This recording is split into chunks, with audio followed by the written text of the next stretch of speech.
Hello friends, it's Diablo Dopamine. This is my complete in-depth guide on Sanctification in Season 11 of Diablo 4. Sanctification randomly modifies an item, and afterwards you can no longer modify it. So you can't socket it, you can't re-roll any affixes, and you can't imprint it. It is the last step, or should be the last step, in the journey of crafting your items in Diablo 4. Sanctification's done here at the Heavenly Forge with Hadriel. During the leveling process, before you get to the end game, Sanctification portals, which look like this white portal here, can spawn after you kill a lesser evil, and then you can use the Sanctification Forge once on an item of your choosing. I used the Sanctification heavily. This was a time of a lot of experimentation and trying new things with different things in the build, because usually the end game build that I go for has specific standards. Sanctification changes things up a bit. There are so many different possibilities. Before, you could have mobility aspects on your boots, utility aspects on your pants, and so forth. Now, there can be mythic aspects on any item in the game. So that brings me to what is currently possible with Sanctification. You can roll any kind of aspect. On the patch notes, it says something about legendary aspects being rolled on other items. That's not true. People have rolled mythic aspects on any item in the game. So here's a list of what's currently possible. Mythic Uniques can roll on Mythic Unique gear. So right here, I have an Air of Perdition. That can get another Air of Perdition stack. So that would be a total of 120% damage multiplier. That can get a Grandfather aspect where you have 100% critical strike bonus. This can happen on any mythic item in the game. You can get Tyrael's Might on a Shroud of False Death.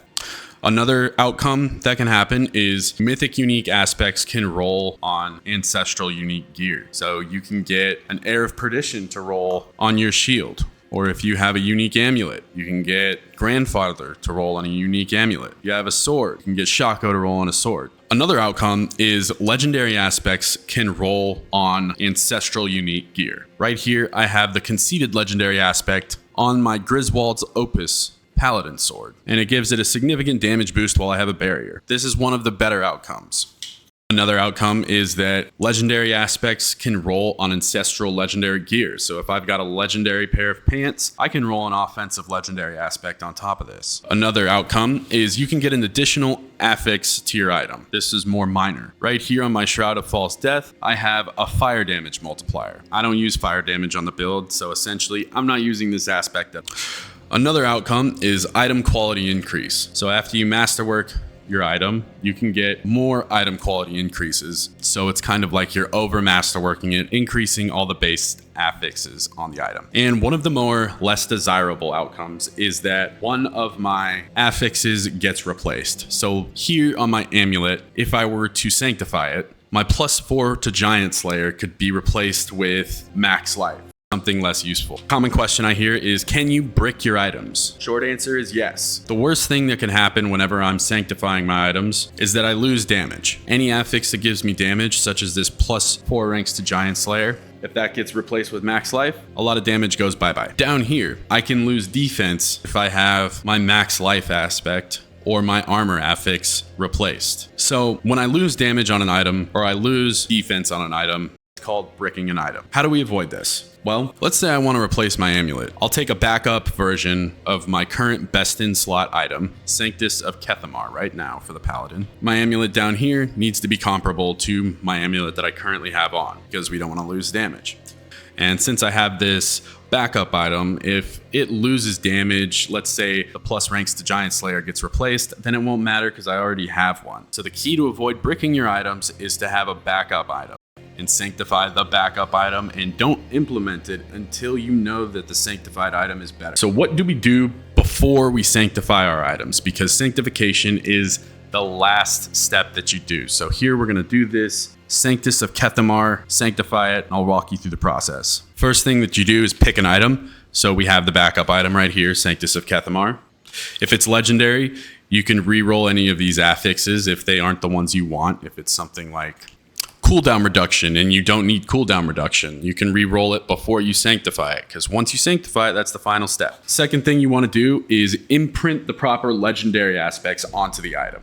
If you've got an aspect of might on there but you want disobedience, make sure to make that change at the occultist. This doesn't apply to unique items because you can't print unique items. Socket the item if necessary. We're going to do this right now because my amulet doesn't have a socket on it. Go to the jeweler, add a socket.